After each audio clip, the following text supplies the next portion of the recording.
میں آپ حضرات کے سامنے اللہ والوں کا مقام و مرتبہ بیان کرنا چاہتا ہوں۔ اللہ والوں کو اللہ رب العزت نے بڑے ہی مرتبے سے نوازا ہے۔ اللہ قرآن مجید کے اندر اپنے مقربین بندوں کے فضائل بیان کرتے ہوئے ارشاد فرماتا ہے، اپنے مقربین بندوں کا مقام بیان کرتے ہوئے ارشاد فرماتا ہے،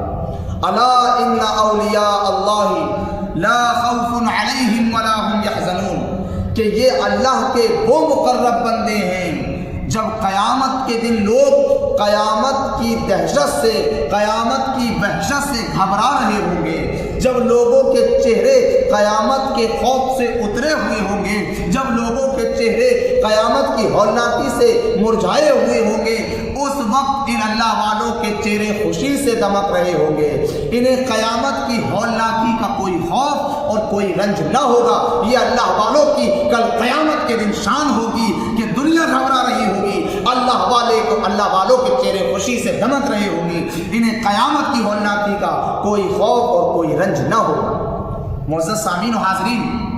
اللہ والوں کی پہچان حدیث کے اندر اس طریقے سے بیان کی گئی ہے۔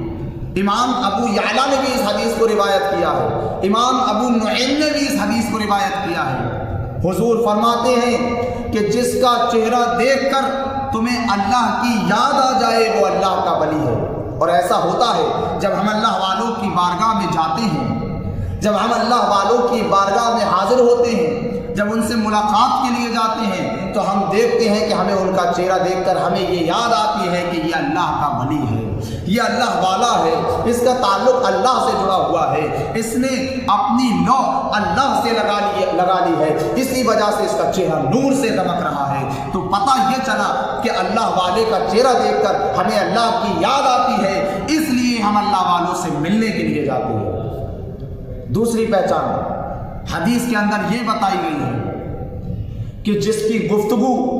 تمہارے علم میں اضافہ کر دے، جس کی گفتگو سے تم سیراب ہو جاؤ، جس کی گفتگو سے تمہارے علم میں اضافہ ہو جائے، تمہیں ایک نئی بات معلوم ہو جائے، تو سمجھ لو وہ اللہ کا ولی ہے۔ اور ایسا ہوتا ہے جب ہم اللہ والوں کی بارگاہ میں جاتے ہیں، جب ہم اللہ والوں سے ملنے کے لیے جاتے ہیں، تو ہمیں معلوم ہوتا ہے کہ شریعت پہ کس طریقے سے چلنا ہے، نبی کریم صلی اللہ علیہ وسلم کی سیرت پر کس طریقے سے چلنا ہے، نبی کریم سے محبت کس طریقے سے کرنا ہے، شریعت کیا چیز ہے، طریقت کیا چیز ہے، یہ تمام چیزیں ہمیں اللہ والوں سے ملنے کے بعد معلوم ہوتی ہیں، اللہ والوں سے ملاقات کرنے کے بعد معلوم ہوتی ہے کہ شریعت پر کس طریقے سے چلا جاتا ہے۔ یہ تمام چیزیں اللہ والوں کی گفتگو سے معلوم ہوتی ہیں۔ تیسری چیز حدیث کے اندر جو اللہ والوں کی پہچان کرانے میں بیان کی گئی ہے، وہ تیسری چیز یہ ہے کہ جس کے اعمال کو دیکھ کر، جس کے عمل کو دیکھ کر تمہیں آخرت کی یاد آ جائے، سمجھ لو وہ اللہ کا ولی ہے۔ اور ایسا ہوتا ہے کہ جب ہم اللہ والوں کو دیکھتے ہیں، جب ہم اللہ والوں کی گفتگو سنتے ہیں، تو ہمیں آخرت کی یاد آ جاتی ہے۔ ہم یہ دیکھتے ہیں کہ ان کا عمل یہ ہے کہ یہ اللہ سے ڈرتے ہیں، تو ہمیں آخرت کی یاد آتی ہے کہ ہمیں بھی آخرت کی تیاری کرتے رہنا چاہیے۔ معزز سامعین و حاضرین، قرآن کے اندر اللہ والوں کی طاقت کو اجاگر کیا گیا ہے۔ حضرت سلیمان علیہ السلام کو جب بلقیس کے تخت کی ضرورت ہوئی، جب بلقیس کا تخت منگوانا ہوا، تو حضرت سلیمان علیہ السلام نے ایک جن سے مشورہ لیا کہ وہ تخت جو ہزاروں کلومیٹر کی دوری پر ہے، اس تخت کو کون اٹھا کر لائے گا؟ تو ایک جن نے کہا کہ آپ کی مجلس کے اٹھنے سے پہلے، قبل ان تقوم من مقامک، آپ کی مجلس کے اٹھنے سے پہلے، آپ کے پاس جو لوگ بیٹھے ہوئے ہیں، ان کے اٹھنے سے پہلے میں اس بلقیس کے تخت کو آپ کی بارگاہ میں حاضر کر دوں گا۔ پھر حضرت سلیمان علیہ السلام نے ایک اللہ والے سے پوچھا، ایک اللہ کے صالح اور مقرب بندے سے پوچھا کہ مجھے بلقیس کے تخت کی ضرورت ہے، اس تخت کو تم کتنے وقت میں لے آؤ گے؟ تو اس نے کہا قبل ان یرتد الیک طرفک، اے سلیمان علیہ السلام، میں پلک جھپکنے سے پہلے وہ تخت جو ہزاروں کلومیٹر کی دوری پر ہے، اس کو پلک جھپکنے سے پہلے آپ کی بارگاہ میں حاضر کر دوں گا۔ آپ ذرا سوچئے، یہ اللہ والوں کی طاقت ہوتی ہے، یہ اللہ والوں کا مقام ہوتا ہے۔ جن یہ کہہ رہا ہے کہ مجلس اٹھنے سے پہلے میں آپ کی بارگاہ میں بلقیس کے تخت کو حاضر کر دوں گا۔ اللہ والا کہہ رہا ہے کہ پلک جھپکنے سے پہلے میں بلقیس کے تخت کو تمہاری بارگاہ میں حاضر کر دوں گا۔ اب ذرا سوچیے کہ اللہ والوں کو اللہ کتنے بڑے مرتبے سے نوازتا ہے، کتنے بڑے مقام سے نوازتا ہے۔ یہ اللہ والوں کی طاقت ہوتی ہے۔ حضرت شیخ عبدالحق محدث دہلوی بستان المحدثین کے اندر روایت کرتے ہیں کہ علامہ ابن حجر عسقلانی رحمۃ اللہ علیہ ان کے والد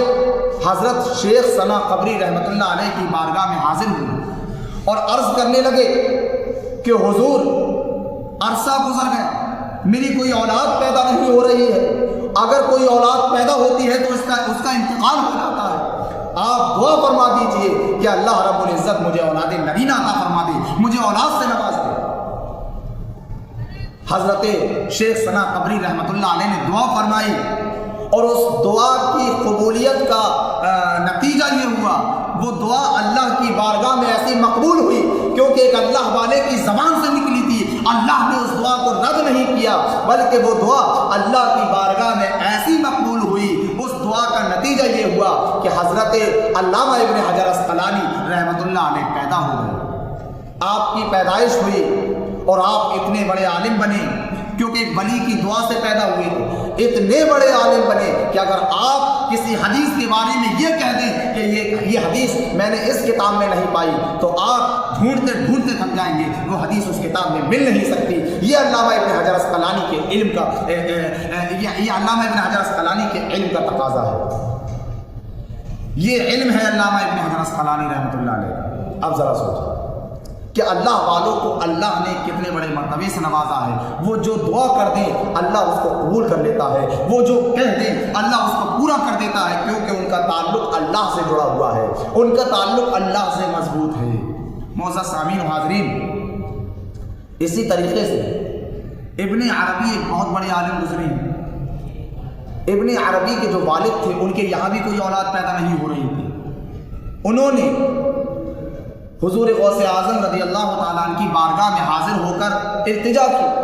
کہ حضور دعا فرمائیے کہ اللہ مجھے کوئی اولاد سے نواز دے۔ آپ نے فرمایا کہ تمہارے مقدر میں کوئی اولاد نہیں ہے۔ تو ابن عربی کے والد نے کہا کہ حضور اگر اولاد مقدر میں ہوتی تو تمہاری بارگاہ میں کیوں آتا، پھر تو مجھے مقدر سے مل جاتی، میرے نصیب میں لکھی ہوتی تو پیدا ہو ہی جاتی، آیا تو اسی لیے ہوں کہ مقدر میں نہیں لکھی ہے۔ حضور غوث اعظم رضی اللہ تعالیٰ عنہ نے فرمایا کہ اے ابن عربی کے والد، میری پشت میں ایک بیٹا ہے اور اس بیٹے کو میں تمہیں عطا کرتا ہوں۔ یہ کہنا تھا کہ اللہ نے اس دعا کو قبول فرما لیا اور کچھ دنوں کے بعد، کچھ مدت کے بعد علامہ اور کچھ دنوں کے بعد ابن عربی کے والد کے یہاں ابن عربی جیسے جید عالم پیدا ہوئے۔ اللہ حضرت ابن عربی اتنے بڑے عالم تھے، اتنے بڑے بزرگ تھے جو ایک ولی کی دعا سے پیدا ہوئے تھے۔ حضور غوث اعظم رضی اللہ تعالیٰ نے دعا فرمائی تھی، اس دعا کا نتیجہ یہ تھا کہ ابن عربی کے والد کے یہاں ابن عربی جیسا جید اور بڑا عالم پیدا ہوا۔ تو اللہ والوں کا مقام یہ ہے کہ وہ جو کہہ دیں اللہ اس کو پورا فرما دیتا ہے، جس چیز کی دعا کر دیں اللہ اس کو رد نہیں فرماتا ہے۔ معزز سامعین و حاضرین، کون نہیں جانتا کہ ہندوستان کی سرزمین پر حضرت شیخ عبدالحق محدث دہلوی رحمۃ اللہ علیہ حدیث کا علم لے کر آئیں۔ وہ اپنی کتاب مستطاب مرج البحرین کے اندر ایک اللہ والے کا مقام بیان فرماتے، ایک اللہ والے کا مرتبہ بیان فرما رہے ہیں کہ اللہ والوں کا مرتبہ کیا ہوتا ہے۔ فرماتے ہیں کہ حضرت شبلی علیہ الرحمہ ان کے شہر کے لوگ دیوانہ اور پاگل بتایا کرتے تھے، مجنون بتایا کرتے تھے، ان کو یہ کہا کرتے تھے کہ یہ تو پاگل ہے، یہ مجنون ہے، یہ دیوانہ ہے، دیوانہ کہہ کر پکارتے تھے۔ ایک مرتبہ حضرت شبلی علیہ الرحمہ ایک اپنے وقت کے بڑے عالم حضرت مجاہد ابو بکر کی بارگاہ میں حاضر ہوتے ہیں۔ حضرت مجاہد ابو بکر نے جیسے ہی شبلی علیہ الرحمہ کو دیکھا ادب سے کھڑے ہو گئے اور آپ کی پیشانی کو چومنے لگے۔ لوگوں نے عرض کیا کہ حضور آپ تو ایک بہت بڑے عالم ہیں، آپ تو ایک جید عالم ہیں اور ایک دیوانے کی، ایک پاگل کی، ایک مجنون کی پیشانی کو چوم رہے ہیں، ایک اس شخص کی پیشانی کو چوم رہے ہیں جس کا شہر جس کو دیوانہ کہہ رہا ہے۔ حضرت شبلی علیہ الرحمہ نے فرمایا حضرت مجاہد ابو بکر نے فرمایا کہ میں اس کی پیشانی کو اس لیے چوم رہا ہوں کہ میں نے خواب میں دیکھا ہے کہ رسول اللہ صلی اللہ علیہ وسلم نے خود اس کی پیشانی کو چوما ہے۔ آپ ذرا سوچیے۔ تو حضرت مجاہد ابو بکر نے رسول اللہ کی بارگاہ میں عرض کیا، یا رسول اللہ آپ اس کی پیشانی کو چوم کیوں رہے ہیں؟ اس کا شہر تو اس کو دیوانہ کہتا ہے۔ فرمایا یہ دیوانہ نہیں ہے، یہ اللہ کا مقرب بندہ ہے، یہ اللہ کا صالح بندہ ہے، اس کا تعلق اللہ سے جڑا ہوا ہے اور یہ مجھ پر درود پاک پڑھتا ہے۔ اس کے نتیجے میں اس سے اتنا خوش ہوں کہ اللہ نے اس کو اپنا مقرب بندہ بنا لیا ہے اور میں اس کی درود پاک پڑھنے کی وجہ سے اس کی پیشانی کو چوم رہا ہوں۔ اب ذرا سوچیے کہ اللہ والوں کا مقام کتنا بلند ہوتا ہے۔ معزز سامعین و حاضرین، حدیث پاک کے اندر اللہ فرماتا ہے کہ جب بندہ کثرت نوافل کے ذریعے نوافل کو مزید زیادہ پڑھ کر، کثرت نوافل کے ذریعے نوافل کو بے شمار پڑھ کر، زیادہ سے زیادہ پڑھ کر جب میرا قرب حاصل کر لیتا ہے، جب میرا مقرب بندہ بن جاتا ہے، تو حال یہ ہو جاتا ہے کہ اس زبان اس کی ہوتی ہے، بولنا میرا ہوتا ہے، ہاتھ اس کے ہوتے ہیں، پکڑنا میرا ہوتا ہے، پیر اس کے ہوتے ہیں، چلنا میرا ہوتا ہے۔ پتہ یہ چلا زبان ولی کی ہے، بول خدا رہا ہے، ہاتھ ولی کا ہے، پکڑ خدا رہا ہے، پیر ولی کے ہے، چلنا خدا کا ہے۔ یہ اللہ والے کا مقام ہے۔ تو اگر ہم کسی اللہ والے کے ہاتھ میں ہاتھ دے رہے ہیں، کسی اللہ والے کے سے بیعت ہو رہے ہیں، اس سے تعلق جوڑ رہے ہیں، تو گویا کہ اللہ سے تعلق جوڑ رہے ہیں، کیونکہ ہم بظاہر ہاتھوں میں ہاتھ تو ولی کے دے رہے ہیں لیکن پکڑ خدا رہا ہے، ملاقات تو ولی سے کر رہے ہیں لیکن حقیقت میں ملاقات خدا سے نصیب ہو رہی ہے۔ تو ہمیں زیادہ سے زیادہ اللہ والوں سے تعلق جوڑنے کی ضرورت ہے، اللہ والوں سے محبت کرنے کی ضرورت ہے، اللہ والوں کا دامن تھامنے کی ضرورت ہے۔ اللہ رب العزت سے دعا ہے اللہ رب العزت ہم سب کو اللہ والوں کے نقش قدم پر چلنے کی توفیق عطا فرمائے۔ وما علینا الا البلاغ۔ السلام علیکم ورحمۃ اللہ تعالی وبرکاتہ۔